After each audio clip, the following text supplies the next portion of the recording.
இன்னைக்கு வந்து அந்த புலியை பார்த்து பூனை சூடு போட்டுக்கிட்ட மாதிரி விஜயை பார்த்து சூர்யா சூடு போட்டுக்கிட்ட கதை தான் அந்த ரெட்ரோ. அந்த படம் வரும்போது கூடவே டூரிஸ்ட் ஃபேமிலின்னு ஒரு சின்ன படம் வருது. ஆனால் அந்த படம் ரெட்ரோ படத்தினுடைய வசூலை விட பெரிய அளவில் தமிழ்நாட்டில் வசூல் பண்ணியிருக்கு. அப்படின்னா இவருடைய நிலைமை என்னவா இருக்குங்கிறத நீங்க வசூல் 235 கோடி அப்படின்னு போஸ்டர் போட்டுக்கிறதுல என்ன சார் பெருமை? நாம் வந்து ஒரு விஜய்க்கு நிகரானவர், நாம் அஜித்துக்கு நிகரானவர் அப்படின்னு காட்டிக்கொள்வதற்காக சூர்யாவுக்கு பிறகு சினிமாவுக்கு வந்து தனுஷ், சிவகார்த்திகேயன் போன்றவர்கள்லாம் இவரை தாண்டி போயிட்டாங்க. சார் பிரதீப் ரங்கநாதனுக்கே மிகப்பெரிய பிரதீப் ரங்கநாதன் இவரை தாண்டி போயிட்டாரு. ஸோ இதுதான் இங்க உள்ள நிலவரம். சிம்புவோட கம்பேக் தமிழ் சினிமாவுக்கு ரொம்ப முக்கியமா தேவைப்பட்டது. அவரே வந்து ரீகன்சிடர் பண்ணி கிட்டத்தட்ட தொடர்ந்து வெற்றிகளை குவிக்கிறதுக்கு ரெடி ஆயிட்டாரு. இதை நீங்க எப்படி சார்?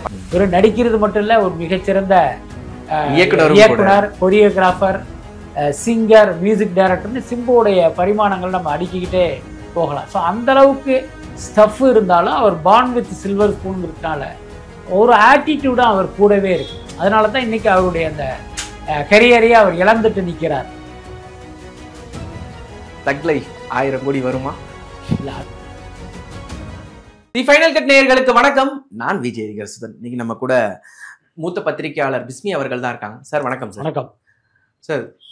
இப்போ வந்து தமிழ் சினிமாவில் ஒரு வெற்றிடம் உருவாயிருச்சு, நான் தான் அடுத்த நிலையில இருக்கேன் அப்படிங்கிற மாதிரி கங்குவா ஆடியோ லான்ச்சிலேயே அப்படி ஒரு சூர்யாவை நம்ம பார்த்ததே இல்லை. சூர்யாவோட தோரணையா இருக்கட்டும், அவர் பேசின விதமா இருக்கட்டும், இங்க வந்து ஒரு ஸ்பேஸ் கிரியேட் ஆயிடுச்சு, நாம தான் அடுத்து அப்படிங்கிற மாதிரி ஒரு பேச்சு இருந்துச்சு.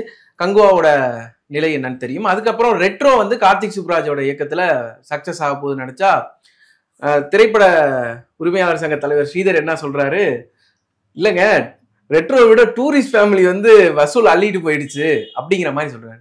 இப்படி இருக்கும்போது சூர்யாவோட நிலை என்ன சார் இப்போதைக்கு? ஏன்னா அடுத்த இந்த ரெட்ரோவும் பெரிய எதிர்பார்த்த அளவுக்கு பெரிய ஒரு வெற்றியை கொடுக்கல. அப்படிங்கும்போது ஒரு இத்தனை வருஷம் சக்சஸ் கொடுத்துட்ட ஒரு நடிகருக்கு தொடர்ந்து அடிங்கிறது எவ்வளவு பெரிய இல்லை, அதுக்கு வந்து சூர்யா தானே காரணம். ஏன்னா அவர் சரியா கதை தேர்வில் வந்து ஒரு சரியா கவனம் செலுத்தலை.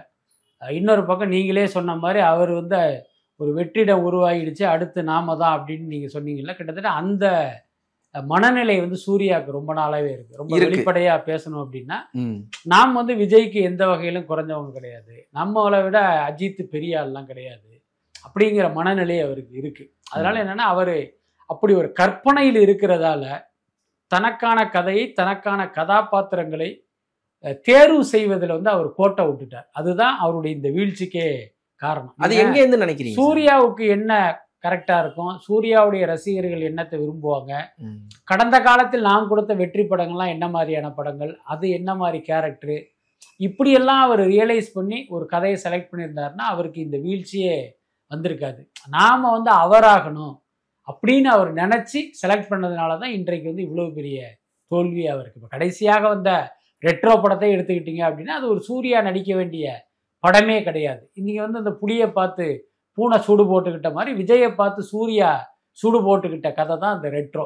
ஸோ அது வந்து மக்களுக்கு பிடித்தமான படமா இல்லை. இப்போ நீங்களே சொன்ன மாதிரி அந்த படம் வரும்போது கூடவே டூரிஸ்ட் ஃபேமிலின்னு ஒரு சின்ன படம் வருது. ஆனால் அந்த படம் ரெட்ரோ படத்தினுடைய வசூலை விட பெரிய அளவில் தமிழ்நாட்டில் வசூல் பண்ணியிருக்கு. அப்படின்னா இவருடைய நிலைமை என்னவா இருக்குங்கிறத நீங்களே புரிஞ்சுக்கலாம். இல்லை, அதோட வெளிப்பாடாக என்னன்னு பார்த்தீங்கன்னா, அந்த இதை சொன்ன கொஞ்ச நாள்லயே இன்னைக்கு நேற்று நினைக்கிறேன் போஸ்டோட 235 crores அப்படின்னு சொல்லிட்டு இப்போ ஹியூஜ் சக்சஸ் அப்படின்லாம் சொல்றாங்க.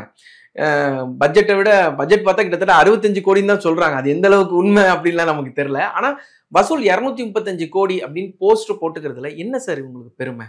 இல்லை, அதுதான் அது அந்த வெட்டி பெருமை தான். நான் ஏற்கனவே சொன்ன மாதிரி நம்மளும் வந்து ஒரு பெரிய நடிகர், நாம் வந்து ஒரு விஜய்க்கு நிகரானவர், நாம் அஜித்துக்கு நிகரானவர் அப்படின்னு காட்டிக்கொள்வதற்காக போடுகிற நம்பர் தான் இது. ஆனால் உண்மையில் அந்த அளவுக்கு இந்த படம் கலெக்ட் பண்ணலை.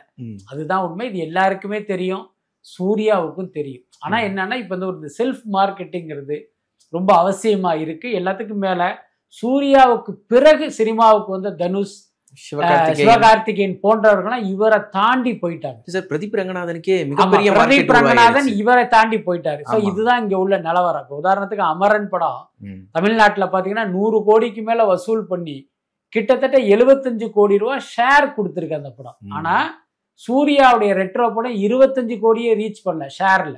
அப்ப அவருக்கு இவரை விட அவர் எந்த அளவுக்கு வந்து தாண்டி போயிருக்காருங்கிறத நீங்க புரிஞ்சுக்கலாம். ஸோ அதனால என்ன கேட்டீங்கன்னா, இந்த மாதிரி ஒரு நம்பரை போட்டு இல்ல நானும் ரவுடி தான் அப்படின்னு காட்டுறதுக்கான ஒரு முயற்சி தான் அது. இல்லை சார், இப்போ சூர்யா வந்து ஒரு ஒண்டர்ஃபுல்லான ஆக்டர். இப்போ அவரோட கெரியர் பார்த்தீங்கன்னா எல்லா தொட்டதெல்லாம் தங்கம்னு ஒரு காலத்தில் இருந்துச்சு. அரியோட கூட்டணி சேர்ந்தாலே சக்ஸஸ் தான். அப்படிங்கும் போது ஏன் வந்து அவர் அந்த டச்சை கொடுக்க விரும்பலையா? ஃபேமிலி ஆடியன்ஸோட கனெக்ட் ஆக விரும்பலையா? என்னதான் பிரச்சனை ஆகுது? இல்லை, அதுதான் நான் ஏற்கனவே சொன்ன மாதிரி, நாம் விஜய் ஆகணும், நாம் அஜித் ஆகணும் அப்படிங்கிற எண்ணம் எப்போ சூர்யாக்குள் போச்சோ அப்போவே வந்து அவருடைய வீழ்ச்சி ஸ்டார்ட் ஆயிடுச்சு. சூர்யாவிடம் மக்கள் என்ன எதிர்பார்க்குறாங்க, அவர்களுக்கு நம்ம என்ன கொடுக்கணும்னு அவர் நினைச்சிருந்தாருன்னா நேரம் ஒரு 10 வெற்றி படங்களை கொடுத்துருக்கலாம். ஆனால் இவருக்கு இப்படி ஒரு எண்ணம் வந்ததால் 10 வருஷமா இவரால் வெற்றி படமே கொடுக்க முடியல. நம்மளாம் சூர்யாவை போட்டு ஜெய் பீம் அப்படின்னு பேசிக்கிட்டு இருக்கோம், அதெல்லாம் வெற்றி படம்னு சொல்றோம். எந்த அடிப்படையிலாம் அது ஓடிடியில் வந்த படங்கள் பரவலாக வரவேற்பை பெற்ற அடிப்படையில் அதை நம்ம ஒரு வெற்றி படமா கணக்கில் வச்சு பேசிட்டு இருக்கோம். ஆனால் உண்மையில தியேட்டரிக்கலாக அந்த படம் போகலை. தியேட்டரிக்கா போன படங்கள் பார்த்தீங்கன்னா எந்த படமே ஒரு பெரிய லாபத்தை கொடுக்கவே இல்லை. அதனால சூர்யாவை பொறுத்த வரைக்கும் பார்த்தீங்கன்னா அவருக்கு ஏற்பட்ட இந்த எண்ணம் தான் இந்த வீழ்ச்சிக்கே காரணமா இருக்கு. இப்ப கூட மோசம் இல்லை. இந்த நிமிஷமே அவர் ரியலைஸ் பண்ணி ஒரு தனக்கான கதைகளை, தனக்கான கதாபாத்திரங்களை வந்து சரியாக அடையாளம் கொண்டு நடிச்சா, நீங்க சொன்ன மாதிரி சூர்யா வந்து ஒரு மிகச்சிறப்பான திறமையான நடிகர். இன்னும் சொல்ல போனா சூர்யாவோட திறமை இங்க இருக்கிற பல ஹீரோக்களிடம் இல்லை, அதை நம்ம வெளிப்படையாவே சொல்லலாம். ஆனா அப்படிப்பட்ட ஒரு நடிகர் வந்து ஒரு தவறான எண்ணத்துல இருக்கிறதுனால அவருக்கு வெற்றிங்கிறது ஒரு எட்டாக்கனியாவே போயிட்டே இருக்கு. எப்படி சார் இப்போ ஆர்ஜே பாலாஜியோட படத்தில் நடிச்சிட்டு இருக்காரு. அதே மாதிரி தெலுங்கு டைரக்டருக்கு வெங்கி அட்லூரிக்கு கால் ஷீட் கொடுத்துருக்காரு.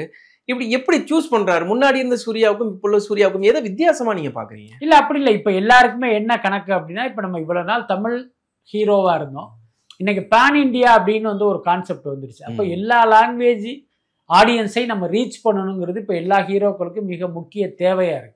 ஸோ அதனால என்ன பண்றாங்க, ஒரு தெலுங்கு ஹீரோ படத்தில் நடிக்கிறது, தெலுங்கு டைரக்டர் படத்தில் நடிக்கிறது, மலையாள டைரக்டர் படத்தில் நடிக்கிறது, அந்த மாதிரி அவங்க டிராவல் பண்றாங்க. அப்படி நடிக்கும் போது என்ன ஆகும் அப்படின்னா, இப்போ இவர் படம் தெலுங்குல இவ்வளவு பிசினஸ் ஆகும், இவ்வளவு கலெக்ட் ஆகும் அப்படிங்கும்போது இவர் அடுத்த படத்துல அந்த சம்பளத்தை அப்படியே இவரால் ஏற்ற முடியும். எப்பயுமே ஒரு ஹீரோவுடைய அந்த நட்சத்திர ஸ்தானத்தை தீர்மானிப்பது என்னன்னா, இவர்கள் படங்கள் செய்கிற வசூலும் இவர்கள் வாங்குகிற சம்பளமும் தான். அப்ப நீங்க அதை வந்து நீங்க அதிகரிக்கணும் அப்படின்னா இந்த மாதிரி வேலைகள்லாம் பண்ணணுங்கிற அடிப்படையில தான் இவங்க இப்போதைக்கு இந்த டைரக்டர்களையே சூஸ் பண்றாங்க. இப்ப வெங்கி அட்லூரி இவர் ஏன் தேடி போறாருன்னா, அவர் லக்கி பாஸ்கர்னு ஒரு படம் வெற்றி கொடுத்தாரு. அப்ப நிச்சயமாக அடுத்து ஒரு படம் எடுத்தா எல்லாருடைய கவனமும் அந்த படத்துல இருக்கும், அந்த படத்துல நாம நடிப்போம் அப்படின்னு தான் இவர் உள்ள போறாரு. புரியுதா இல்லையா? ஸோ இந்த மாதிரி தான் இவருடைய தேர்வுகள் எல்லாமே இருக்கு.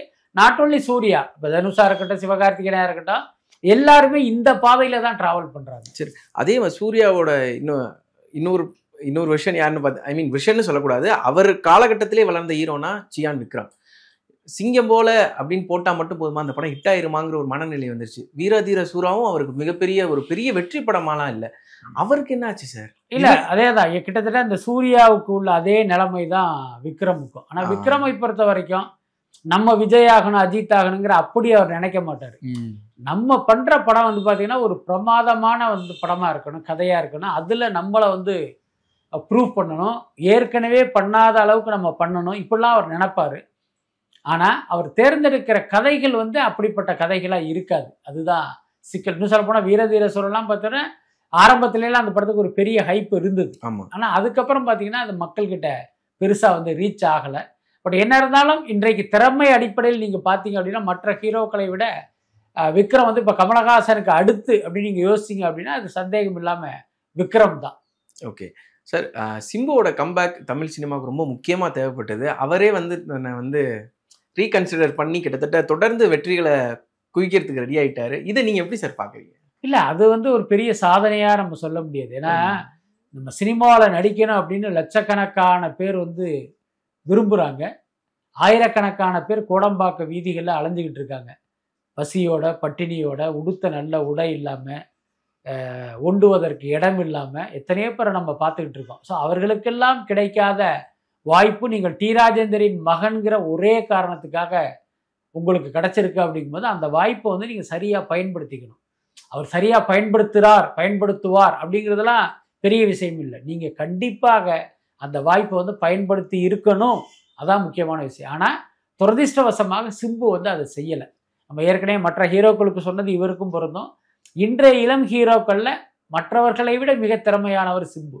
வெறும் நடிக்கிறது மட்டும் இல்லை, ஒரு மிகச்சிறந்த இயக்குனர், கொரியோகிராஃபர், சிங்கர், மியூசிக் டைரக்டர்னு சிம்புவுடைய பரிமாணங்கள் நம்ம அடுக்கிக்கிட்டே போகலாம். ஸோ அந்த அளவுக்கு ஸ்டஃப் இருந்தாலும் அவர் பார்ன் வித் சில்வர் ஸ்பூனுங்கிறதுனால ஒரு ஆட்டிடியூடாக அவர் கூடவே இருக்கு. அதனால தான் இன்னைக்கு அவருடைய அந்த கரியரையே அவர் இழந்துட்டு நிற்கிறார் அப்படின்னு நான் நினைக்கிறேன். பட் இப்போ எல்லாம் நான் ரியலைஸ் பண்ணிட்டேன், நான் திருந்திட்டேன், நான் பக்குவப்பட்டுட்டேன் அப்படின்லாம் சொல்றாரு.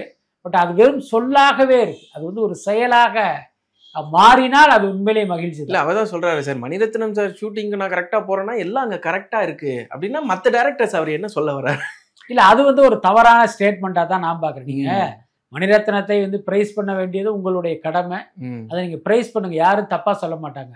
நீங்கள் மணிரத்னை பிரைஸ் பண்ணுகிற பெயரில் இதுவரைக்கும் உங்களை வளர்த்தெடுத்த மற்ற இயக்குநர்களை வந்து குறை சொல்றது இருக்குல்ல, அதை ஏற்க முடியாது. பட் அவர் யாரை சொல்றாருங்கிறது நம்மளால புரிஞ்சுக்க முடியல. அவர் கௌதம் மேனனை தான் சொல்றாரு.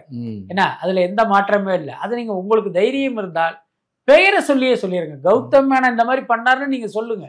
ஏன்னா மற்ற இயக்குநர்கள் பார்த்தீங்கன்னா உங்களுக்கு முன்னாலே செட்டுக்கு வந்து உங்களுக்காக மணிக்கணக்கில் காத்திருந்த இயக்குநர்கள்லாம் இங்கே இருக்காங்க. பட் நீங்க சொல்ற இந்த ஸ்டேட்மெண்ட்னால என்ன ஆகுன்னா, மணிரத்னத்தை தவிர மற்ற எல்லா இயக்குநர்களுமே, சிம்புவை வைத்து படம் எடுத்த எல்லா இயக்குநர்களுமே லேட்டா வருவான், ஒழுங்கா படம் எடுக்க மாட்டான்னு ஒரு அர்த்தம் வருதுல்ல. அது வந்து அவர்களுடைய தொழிலையும் எதிர்காலத்தையும் பாதிக்கிற ஒரு விஷயம். அதனால இந்த விஷயத்தில் சிம்பு வந்து ஒரு சரியான ஸ்டேட்மெண்ட் கொடுக்கலன்னு தான் நான் நினைக்கிறேன். Okay sir. இப்போ முன்னெல்லாம் ஒரு நடிகருக்கு மண்சோறு சாப்பிட்றதெல்லாம் இயல்பாக தான் இருந்துச்சு. நடிகர் சூரிய அவர்களுக்கு மண்சோறு சாப்பிட்டது அவர் வந்து ஃபோர்ஸாக எதிர்த்திருக்காரு. அது மட்டும் இல்லாமல் சந்தானம், சூரி, யோகி பாபு 3 பேர் படமும் ஒரே நாளில் வருது, உங்களுக்குள்ள ஒரு காம்படிஷனா அப்படிங்கிறதுக்கு ஒவ்வொருத்தரும் ஒரு பதில் சொல்றாங்க.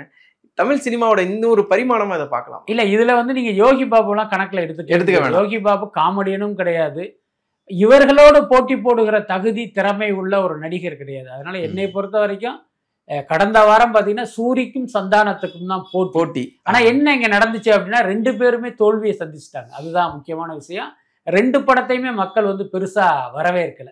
அப்புறம் நீங்கள் கேட்ட அந்த மண்சோறு சாப்பிட்ட விஷயம் வந்து, மண்சோறு சாப்பிட்டது யாரோ ஒரு ரசிகர் இல்லை, அப்படி செஞ்சாலே அது தப்பு தான். பட் நாம் கேள்விப்பட்டது என்னன்னா, சூரியனுடைய உணவகத்தில் வேலை பார்ப்பவர்கள் தான் மண்சோறு சாப்பிட்டதா ஒரு தகவல் இருக்கு. ஓ, அவங்க ஃபேன்ஸ் இல்லையா? ஆமா, அது ஃபேன்ஸ் இல்லைங்கிறது தான் எனக்கு கிடைத்த தகவல். சரி, அது ஒருவேளை உண்மையாக இருக்கும் பட்சம் அவர்கள் மண்சோறு சாப்பிட்டது, அதற்கு ஒரு எதிர்ப்பு வந்தது, அதை தொடர்ந்து சூரிய அவர்களை கண்டித்தது, இது எல்லாமே ஒரு நாடகம் தான். அது வந்து நமக்கு ஒரு மாதிரி நெருடலாக இருந்தது. ஏன்னா மக்களை கவரணும் அப்படின்னா உங்களுடைய படைப்பு வந்து அந்த மக்களை வந்து கவரணும். அவன் தியேட்டருக்கு வருவான். இப்போ டூரிஸ்ட் ஃபேமிலின்னு படம் வந்துச்சு, யாருமே மண்சோரெல்லாம் சாப்பிடவே இல்லை. அந்த படம் வந்துச்சு, நல்லா இருக்கு நல்லா இருக்கு நல்லா இருக்குன்னு உலகம் முழுக்க ஒரே குரல் ஒலித்தது. எல்லாருமே தியேட்டருக்கு போனாங்க. 2 நாளைக்கு முன்னாடி நான் துபாய் போயிருந்தேன். அங்கே போய் பார்க்கும்போது பார்த்தீங்கன்னா படம் வெளியாகி 3 வாரம் கழித்தும் இன்னும் ஹவுஸ்ஃபுல்லாக ஓடுது. கரெக்ட். ஏன்னா ஆனால் தமிழ் சினிமாவுடைய அதிகபட்ச ஆயுளே இன்னைக்கு 5 நாள் தான். அப்படி இருக்கும்போது உலகம் முழுக்க 3வது வாரத்திலையும் ஒரு சின்ன படம் ஹவுஸ்ஃபுல்லாக ஓடுதுன்னா அந்த படத்தினுடைய கண்டென்ட் தான். ஸோ அந்த மாமன் படமும் கூட அந்த மாதிரியான ஒரு கண்டென்ட் தான் பேசணுமே தவிர இந்த மாதிரியான சீப்பான விளம்பர பப்ளிசிட்டி இருக்கக்கூடாது. ஓகே சார், ஃபைனல் கேள்வி, தக் லைஃப் 1000 கோடி வருமா? இல்ல, அந்த ஆர்வத்தை வந்து நம்ம சொல்ல முடியாது. ஆனா அந்த 1000 கோடி வசூல் சினிமாக்கு இருக்கே சார். இல்ல அந்த 1000 கோடியை வசூல் செய்கிற ஒரு கூட்டணி அது. அதை வந்து நம்ம மறுக்க முடியாது. மணிரத்னம், கமல்ஹாசன், ஏஆர் ரஹ்மான், சிம்பு.